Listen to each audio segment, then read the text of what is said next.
सरकार के आदेशानुसार कोरोना काल में संस्कृत शिक्षा विभाग द्वारा संचालित महाविद्यालयों में छात्रों की उपस्थिति अध्ययन हेतु असंभव है। अतः राज्य सरकार के आदेशानुसार छात्रों को ई कंटेंट के माध्यम से न्याय दर्शन विभागाध्यक्ष के रूप में डॉक्टर लक्ष्मी नारायण शर्मा शास्त्री प्रथम वर्ष के प्रथम पत्र में निर्धारित ग्रंथ तर्क संग्रह एवं न्याय सिद्धांत मुक्तावली का अध्यापन छात्रों के लाभार्थ हेतु प्रस्तुत कर रहा हूँ।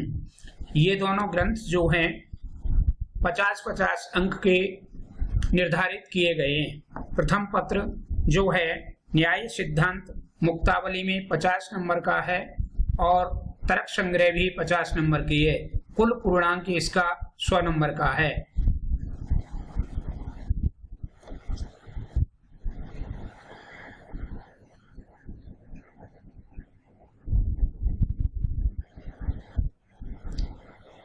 किसी भी ग्रंथ के आरंभ से पूर्व न्यायिक लोग मंगलाचरण प्रस्तुत करते हैं।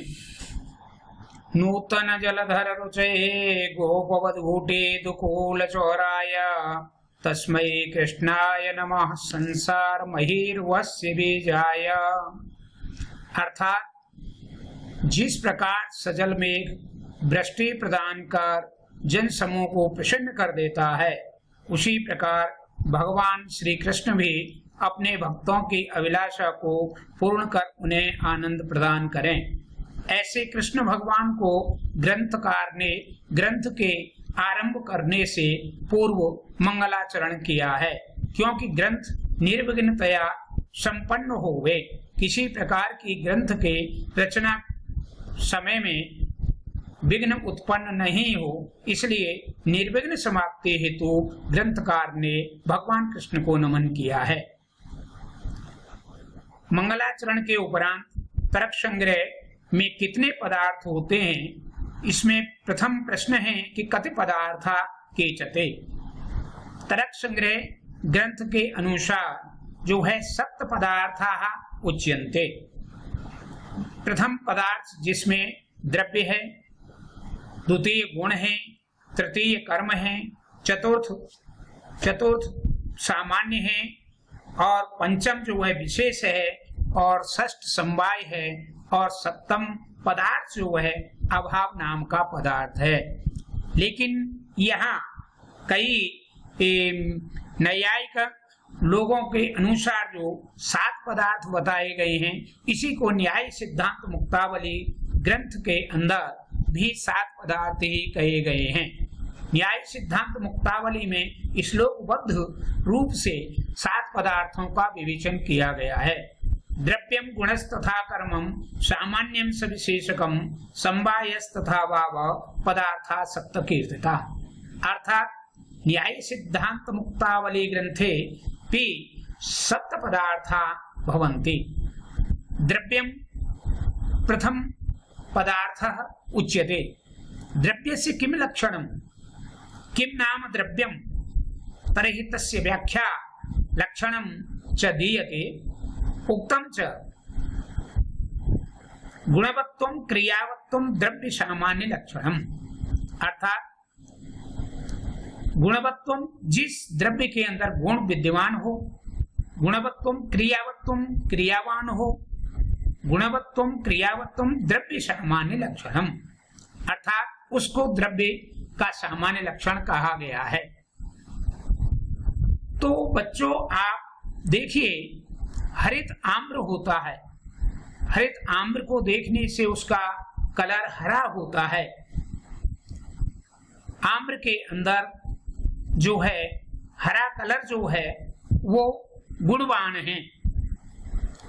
उसके अंदर सनई सनई परिवर्तन उत्पन्न होता है। कैसे? उसके अंदर पीत रूप का वर्ण जो है व्याप्त हो जाता है। तो निश्चित है कि द्रव्य आम्र जो है द्रव्य है, क्योंकि द्रव्य का लक्षण बताया है गुणवत्वं क्रियावत्वं द्रव्य सामान्य लक्षण। तो हरित आम्र जो है द्रव्य है, उसमें गुण भी विद्यमान है और कर्म की क्रिया भी हो रही है, इसलिए हरित आम्र को हम द्रव्य कहते हैं। द्रव्यम गुण, गुण भी उसमें घटित होता है। शनैः शनैः पीत वर्ण में वह परिवर्तित हो जाता है, तो कर्म का जो क्रिया है वो भी उसके अंदर विद्यमान है। सामान्यम, हरित आम्र जो है बिल्कुल सामान्य होता है। आपने देखा होगा कि छोटा सा आम होता है और वो कितना बड़ा हो जाता है, तदनंतर उसमें परिवर्तन हो जाता है। सविशेषकम विशिष्टेन सहितम सविशेषकम। हरित आम्र के अंदर शनैः शनैः गुण उत्पन्न होता है। शनैः शनैः गुण उत्पन्न होने के बाद कर्म उसमें क्रियान्वित होता है, तो आम्र जो है पीत वर्ण को धारण कर लेता है। पीत वर्ण धारण कर लेने के बाद समवाय, समवाय संबंध उसमें उत्पन्न हो जाता है। आम्र में समवाय संबंध कैसे होता है? उसमें मधुर भी होता है, लवण भी होता है और आम्र का गुण भी विद्यमान रहता है। तथा अभावः, अभाव नाम का पदार्थ कैसा है? देखिए, जो द्रव्य है वो वस्तु वहां से नष्ट हो जाए, समाप्त हो जाए, तो उसका अभाव नाम का सातवां पदार्थ माना गया है। लेकिन जहां द्रव्य है की उपस्थिति है, गुण की उपस्थिति है, कर्म की उपस्थिति है, सामान्य की उपस्थिति है, सविशेष विशेष जो विशिष्ट पदार्थ है उसकी भी उपस्थिति उस द्रव्य में विद्यमान है। समवाय संबंध से भी उसमें स्थापित है। इन 6 जो पदार्थ हैं उनकी अनुपस्थिति ही अभाव नाम का सप्तम पदार्थ इति उच्यते, सातवां पदार्थ कहा गया है।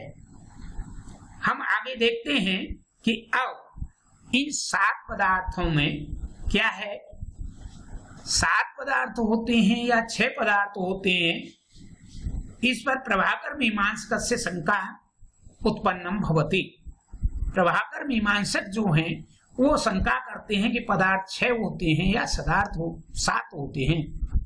अत्र सप्तमस्याभावत्वं कथनादेव षण्णाभावत्वं प्राप्तं तेन भावत्वेन पृथक् उपन्यास न कृतः। एते च पदार्था वैशेषिके प्रसिद्धाः, नैयायिके नामप्य विरुद्धाः, प्रतिपादितं चैवमेव भाष्ये है। अतः एवोपमान चिंतामणौ सप्त पदार्था भिन्नतया शक्ति सादृश्यम अतिरिक्त पदार्थम आशंकितम। अर्थात प्रभाकर मीमांसक की यह शंका उत्पन्न हुई कि पदार्थ 7 होते हैं या पदार्थ 9 होते हैं। शक्ति और सादृश्य नाम के 2 पदार्थ अन्य भी होते हैं, ऐसा कहा गया। तो शक्ति नाम का पदार्थ कैसे है? तो यहाँ सिद्ध करते हैं कि शक्ति नाम का पदार्थ है और सादृश्य नाम के 2 अतिरिक्त पदार्थ हैं भी या नहीं। तो कहते हैं कि ननु कथम मेतत् एव पदार्थ शक्ति सादृश्यादि नाम अपि अतिरिक्त पदार्थत्वात् तथा ही मंड्यादि समवहितेन वह्निना दाहो न जन्यते। अर्थात एक चंद्रकांत मणि रखते हैं, एक सूर्यकांत मणि रखते हैं।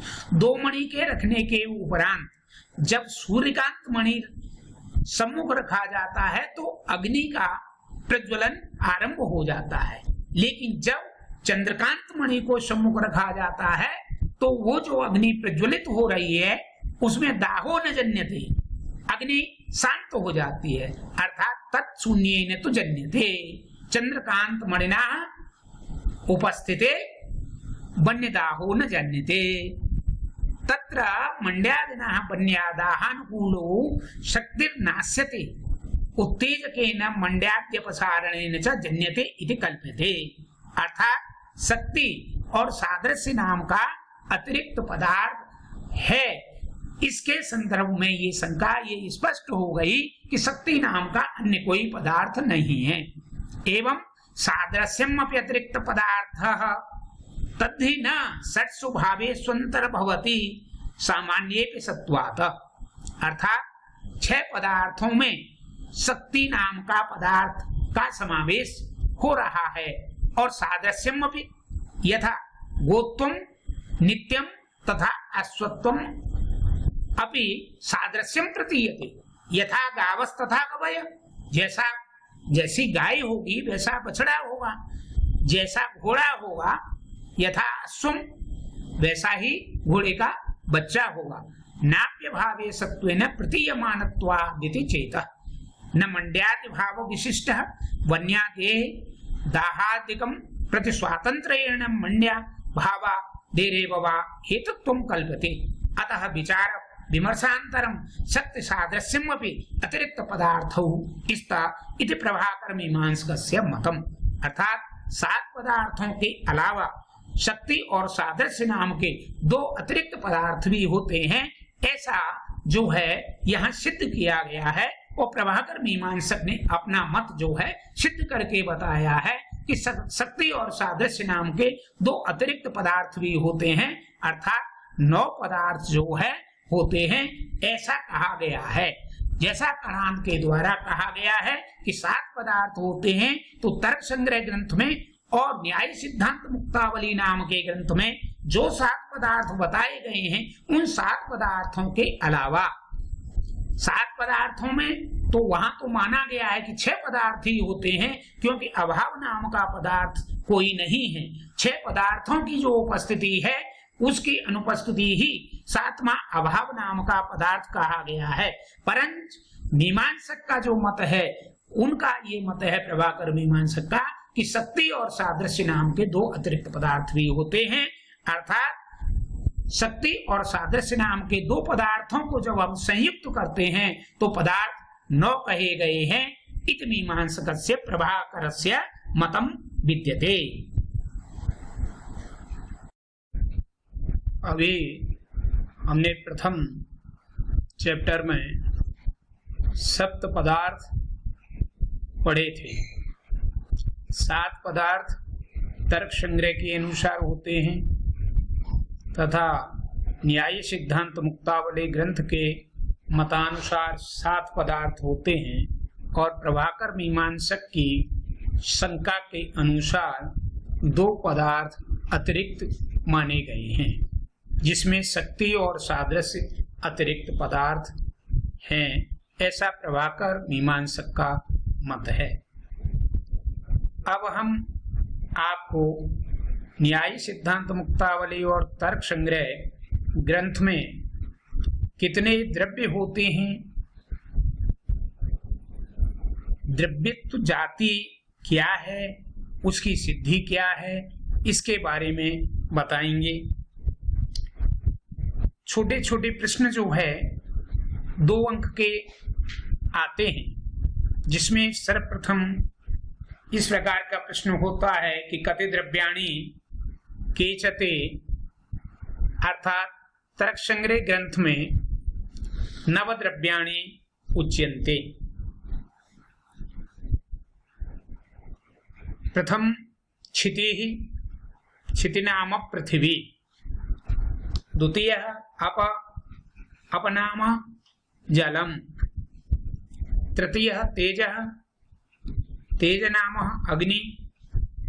चतुर्थ मरुतः, मरुत् वायु। पंचम व्योम, व्योम इत्यस्य नाम आकाश। षष्ठम काल, काल इत्यस्य नाम समय। समय ऐसा होता है जिसके द्वारा संपूर्ण ब्रह्मांड की क्रिया संचालित की जाती है। जब सूर्योदय होता है तो प्रातः काल होता है, जब सूर्य अस्त होता है तो रात्रि होती है। यह काल की ही गति होती है। और इतना ही नहीं, बड़े बड़े ज्योतिषी जो है ज्योतिष शास्त्र में काल की गणना करने से ही पंचांग का निर्माण करते हैं। ये बहुत आवश्यक है। इसलिए छठा द्रव्य जो है काल नाम का द्रव्य है। सातवां दिक्, दिक् इत्यस्य नाम दिशा, चतुर्थ दिशा, 4 दिशा होती हैं, ये आप सब छात्र जानते हैं। पूर्व दिशा, पश्चिम दिशा, उत्तर दिशा, दक्षिण दिशा। 8वां द्रव्य जो है देहिना, देहिना इत्यस्य नाम शरीरः। शरीर जीवात्मा का भी होता है और परमात्मा का भी होता है। जीवात्मा में आप देखिए, आपके सम्मुख एक ये कच्छप नाम का जीव है, जिसका छाया चित्र आपको दिखलाया जा रहा है। यह कच्छप जो है, इसका कैसा शरीर है? इसके पाद भी हैं, मुख भी है, पृष्ठभूमि भी है, नख भी है। तो जीवात्मा और परमात्मा, ये 2 प्रकार की आत्मा होती हैं और ये देहिना शरीर में ही विद्यमान रहती हैं। 9वां जो है द्रव्य है मन। मन इत्यस्य नाम अंतःकरणम। बिना मन के कोई भी जीव नहीं हो सकता। इसलिए जो जीव है उसके सूक्ष्म मन होता है, एक बड़ा मन होता है, लेकिन वो अदृश्यमान होता है, उसको देखा नहीं जा सकता। न्याय सिद्धांत मुक्तावली ग्रंथे कतिपदार्था, इनके विषय में न्याय सिद्धांत मुक्तावली ग्रंथ में छित्यप तेजो मरुद्व्योमः कालदिग्देहिनो मना, ऐसा कहा गया है। ये भी 9 प्रकार के द्रव्यों को ही मानते हैं। द्रव्य का लक्षण क्या है? इसके संदर्भ में न्याय सिद्धांत मुक्तावली ग्रंथकार ने लक्षण दिया है कि गुणवत्वम क्रियावत्वम सामान्य कारणत्वम वा द्रव्य सामान्य लक्षणम। अर्थात द्रव्य वह है जिस द्रव्य में गुण विद्यमान हो। आप सम्मुख देख रहे हैं, पीला आम रखा हुआ है। ये 4 आपके सम्मुख जो है पीले आम रखे हुए हैं। ये आम पीत वर्ण होने से पूर्व हरित वर्ण में थे, हरे रंग के थे। जब छोटा आम होता है तो आप देखते हैं कच्चा आम जिसको कहते हैं, वो आम्र कैसा होता है? हरित होता है। लेकिन सनई सनई उसमें गुण विद्यमान होता है। गुणवत्वम, जैसे जैसे उसमें गुण विद्यमान होने लगता है तो उसका हरित आम्र का जो खट्टापन है वो मधुरता में परिवर्तित होने लगता है। परिवर्तन होने के कारण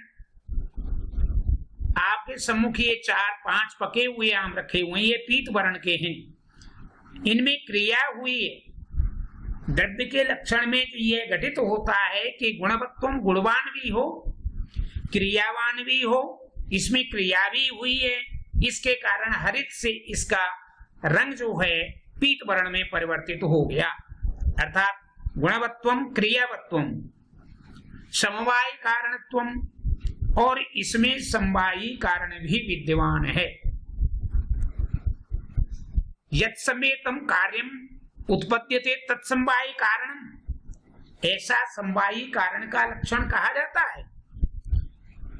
तो ये जो आम्र है हरित वर्ण से और पीत वर्ण में परिवर्तित हुए, इसमें जो है जो मधुर स्वाद जो है परिवर्तित हुआ, लेकिन मूल जो इसका स्वाद था खट्टापन, वो परिवर्तित नहीं हुआ। समवाय कारण रूप में विद्यमान है, मधुर भी है और खट्टापन भी है। वाह द्रव्य सामान्य लक्षण, ये किसी भी द्रव्य का सामान्य लक्षण कहा जाता है। चाहे वह आम्र हो, चाहे कदली फल हो, चाहे अन्य किसी भी प्रकार का द्रव्य हो, जिसमें गुणवत्व और क्रियावत्व और समवाय कारणत्व ये तीनों चीज विद्यमान हो सकता है किसी में समवाय कारण नहीं हो, लेकिन गुणवान और क्रियावान तो अवश्य होगा ही। ये दो जो है लक्षण जिसमें व्याप्तमान मिलेंगे वह द्रव्य का लक्षण कहा जाता है। अब यहां पर भी प्रभाकर मीमांसक ने शंका उत्पन्न कर दी। देखिए, नैयायिक तो अपने मत को प्रस्तुत करते हैं और वो ये बताते हैं कि इतने द्रव्य हैं, इतने पदार्थ हैं, सप्त पदार्थ हैं, नव द्रव्य हैं। लेकिन उनमें प्रभाकर मीमांसक की शंका उत्पन्न होती है कि ननु दशमम द्रव्यम तमः कुतो नोक्तम। अर्थात वो कहते हैं प्रभाकर मीमांसक अपनी शंका कि ये निश्चित है, द्रव्य जो है 10वां द्रव्य भी होता है, तम नाम का जो है द्रव्य होता है। तद्धि प्रत्यक्षेण गृह्यते, कहते हैं उसको प्रत्यक्ष के द्वारा ग्रहण किया जा सकता है क्या? तस्य च रूपवत्वात्, उसका रूप क्या है? कर्मवत्वात्, और कर्मवान भी है। द्रव्यत्वम, वो मीमांसक ये कहते हैं कि रूप वाला भी है और कर्म वाला भी है, तो वो द्रव्य है। तद्धि गंध शून्यत्वान्न पृथ्वी, कहते हैं पृथ्वी गंध से शून्य नहीं है। अर्थात पृथ्वी के लक्षण में कहा गया है कि तत्र गंधवती पृथ्वी, वहां पृथ्वी गंधवान वाली है। ये इन्होंने अपना मत प्रस्तुत किया है। लेकिन यहाँ तम जो है 10वां द्रव्य सिद्ध कर रहे हैं, उसमें इन्होंने कहा है कि नील रूपवत्वाच्च न जलादिकम, कि जल के अंदर आप देखिए नदी प्रवाहित होती है, उसमें जल प्रवाहित होता है, उसमें नीला नीला रूप जो है दिखलाई देता है। लेकिन उस जल के नीले रूप को हम प्रत्यक्ष रूप से देख नहीं सकते, उसमें ये भ्रांति होती है कि जल कैसा है, नीला है। तत्प्रत्यक्षे च आलोक निरपेक्षम चक्षु कारणम इति चेत, अर्थात उसमें चक्षु कारण है। कैसे कि इसमें एक श्लोक दिया गया है न्याय सिद्धांत मुक्तावली में, जो लीलावती ग्रंथ का है कि तमः खलु चलम नीलम, अर्थात तमः आलोक निश्चित है, वह चंचल है, चलायमान है, नील रूप के रूप में प्रतिभासित हो रहा है। लेकिन परा अपर विभागता, पर और अपर रूप से वो भिन्न है। प्रसिद्ध द्रव्यम वैधर्म्या नवभ्यो भेतुम अर्हति, अर्थात ये कहा गया है कि तम जो है प्रसिद्ध रूप से 10वां द्रव्य है, इसमें कोई वैधर्म नहीं है, साधर्म है। अर्थात इसमें कहा गया है कि अतः तमसो 10 द्रव्यत्वम न मन्यन्ते। प्रभाकर मीमांसक की शंका का खंडन करते हुए नैयायिकों ने यह सिद्ध कर दिया है कि नीलम तमस चलति इति भ्रांति, ऐसी जो प्रतीति हो रही है वो भ्रांति है। तम जो है 10वां द्रव्य नहीं है, इसको हम स्वीकार नहीं करते हैं। तमस्त भ्रांतरेव इति सिद्धम, अर्थात तम जो है आकाश में नीला नीला जो आकाश प्रतीत हो रहा है वह भ्रांति है, वह 10वां द्रव्य नहीं है, ऐसा नैयायिकों ने माना है। लेकिन प्रभाकर मीमांसक ये कहते हैं कि तम जो है 10वां द्रव्य है, इसको स्वीकार करना चाहिए। इसका खंडन जो है नैयायिकों ने कर दिया है कि नहीं, द्रव्य तो 9 ही होते हैं, 10वां द्रव्य जो है तम नाम का कोई 10वां द्रव्य नहीं है। चाहे नील जल हो, चाहे आकाश में नीले नीले आकाश में बादल चल रहे हो, ऐसी प्रतीति हो रही हो, ये जो है 10वें द्रव्य के रूप में स्वीकार नहीं किया जा सकता। इति 10 द्रव्यत्वम न मन्यन्ते इति।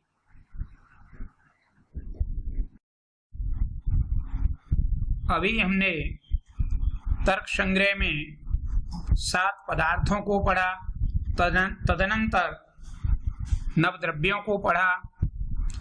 आइए मैं आपको तर्क संग्रह ग्रंथ में और न्याय सिद्धांत मुक्तावली ग्रंथ में कतिगुणा केचते तेषां विभजनं मया अत्र प्रस्तूयते। अर्थात तर्क संग्रह ग्रंथ के मतानुसार और न्याय सिद्धांत मुक्तावली ग्रंथ के अनुसार गुण कितने प्रकार के होते हैं उनको मैं आपके सम्मुख प्रस्तुत कर रहा हूं। छात्रों, लघु प्रश्न आते हैं जो 2 नंबर के होते हैं, बड़े प्रश्न कुछ होते हैं वो 5 अंक के होते हैं, उनसे भी अधिक बड़े होते हैं निबंधात्मक प्रश्न, उसमें विशद रूप से विवेचन करना होता है। इसलिए यह जो है कतिगुणा केचते, उनका प्रतिपादन में आपके सम्मुख कर रहा हूं। ये विशद रूप से प्रश्न है। न्याय सिद्धांत मुक्तावली में 24 गुणा इति उच्यन्ते, 24 गुण होते हैं ऐसा कहा गया है, तथा तर्क संग्रह ग्रंथ में भी 24 गुणों को ही माना गया है। श्लोकबद्ध क्रम से न्याय सिद्धांत मुक्तावली में कहा है, अथ गुणारूपम रसोगंधस्ततः परम, स्पर्शा संख्या परिमिति पृथकत्वं च ततः परम, संयोगश्च विभागश्च परत्वं च परत्वकम, बुद्धि सुखम दुखम इच्छा द्वेषो यत्नो गुरुत्वकम, द्रव्यत्वं संस्कारा दृष्ट शब्द एव च।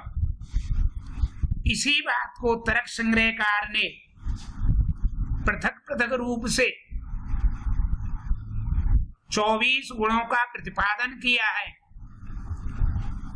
उन्होंने तर्क संग्रह ग्रंथ में रूप रस गंध स्पर्श संख्या परिमिति पृथकत्व संयोग विभाग परत्व अपरत्व बुद्धि सुख दुख इच्छा द्वेष यत्न गुरुत्व द्रव्यत्व स्नेह संस्कार शब्द एव च, इस प्रकार से 24 गुणों को तर्क संग्रहकार ने भी प्रतिपादित किया है।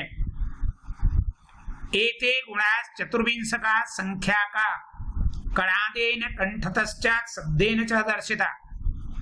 कणाद ऋषि ने 24 गुणों का ये विभाजन किया है, लेकिन 24 गुण जो हैं कैसे सिद्ध होते हैं, उनकी जाति कैसे सिद्ध होती है, तो जाति के बारे में हम अग्रिम चैप्टर में पढ़ेंगे। लेकिन यहाँ जो है आपके सम्मुख आप देखिए, हमने 7 पदार्थों में सबसे पहले द्रव्य क्या है, द्रव्य का लक्षण बताया था, द्रव्य गुण। अब हम पढ़ रहे हैं कि गुण क्या है, कितने प्रकार के हैं, तो 24 गुणा। सबसे पहले पदार्थ क्या है, पदस्य अर्थ पदार्थ, तो पदार्थ का लक्षण बताया था, फिर द्रव्य का लक्षण बताया, गुणवत्वम क्रियावत्वम द्रव्य सामान्य लक्षणम। तदनंतर आगे अब हम आपको 24 प्रकार के गुणों को समझाते हैं। 24 प्रकार के जो गुण हैं, उन 24 गुणों को एक एक करके आप देखिए। आपके सम्मुख हमने पहले एक हरित आम का उदाहरण दिया था, द्रव्य में फिर लक्षण जो घटित हुआ उसमें पीत आम्र का लक्षण दिया था, और उससे जो विशिष्ट पदार्थ उत्पन्न होता है जिसको आप अमरस कहते हैं, वह देखिए आपके सम्मुख एक चषक रखा हुआ है। एकस्मिन् चषके तस्य आम्ररसं विद्यते, आम्ररस परिपूर्णं चषकं भवतां पुरतः दरीदृश्यते। आप देखिए आपके सम्मुख एक प्याला रखा हुआ है, वो अमरस से भरा हुआ है। ये अमरस क्या है? ये विशिष्ट प्रकार का पदार्थ है। तो इसमें 24 गुण विद्यमान है या नहीं?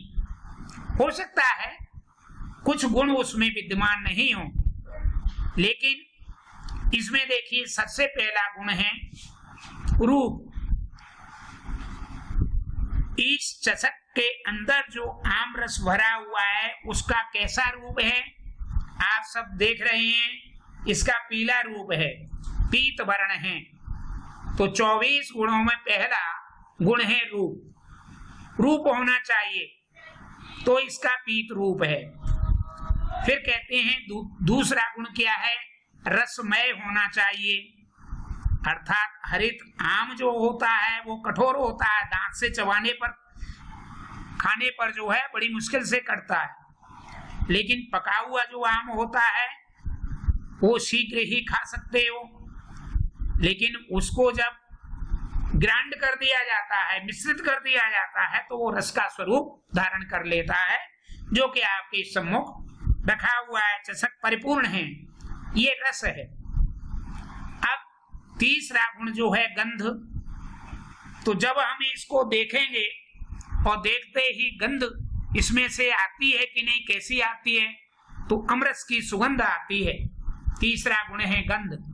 स्पर्श, जब हम इसका स्पर्श करेंगे तो आप देखिए इस आम्र के अमरस में लार ग्रंथि जैसी बनती है, जैसे चीनी की चाशनी होती है, इस तरह से अमरस का जो है स्पर्श करने पर हमको पता चलता है कि ये रस है। संख्या, ये अनेक प्रकार का हो सकता है, खट्टा भी हो सकता है, मीठा भी हो सकता है, चरपरा भी हो सकता है, तो संख्यात्मक रूप में भी वृद्धि होती है। परिमाण, इसका परिमाण क्या है? इसको हम देखेंगे, इसको खाने के बाद क्या इसका परिमाण प्राप्त होता है, ठीक है ना। पृथकत्व, इसको अलग किया जा सकता है या नहीं, ये भी एक गुण है। तो इसको कैसे अलग किया जा सकता है?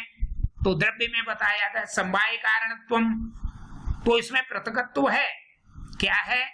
जब हम इसका भक्षण करेंगे, जब इसका पान करेंगे, तो पान करते समय इसमें आपको रसना के द्वारा पृथकत्व प्रतीत होगा। कैसे होगा? पान करते समय मधुर स्वाद भी होगा और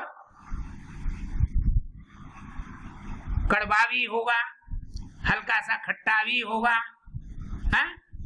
अब कहते हैं संयोग। संयोग नाम का भी जो है गुण होता है। संयोग क्या होता है? पेड़ से पत्ता गिरता है, तो पेड़ से पत्ता गिरना संयोग है। आप निकल रहे हैं, आपके सिर पर गिरा, वो संयोग है।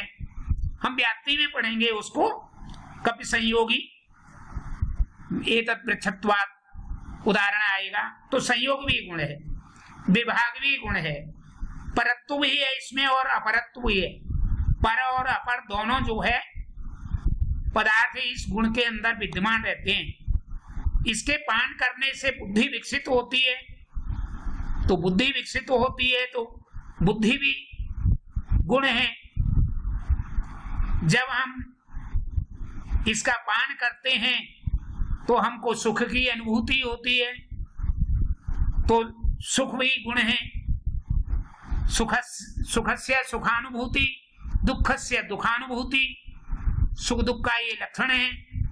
इसके पान करने से सुख की उत्पत्ति होती है। दुख की उत्पत्ति किससे होती है? जो शरीर के विपरीत होता है उससे दुख की उत्पत्ति होती है। तो ये भी एक गुण है।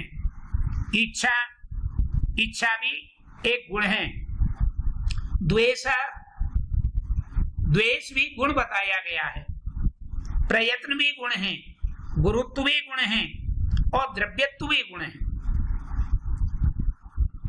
इस अमरस के पान करने से मन को प्रसन्नता जब होती है, जब सुख की अनुभूति होती है, तो स्नेह नाम का 24 गुणों में स्नेह भी गुण है और संस्कार भी उत्पन्न होते हैं। जैसा आप भक्षण करेंगे, जिस द्रव्य का भक्षण करेंगे वैसे ही संस्कार उत्पन्न होंगे, ये तो आप जानते हैं।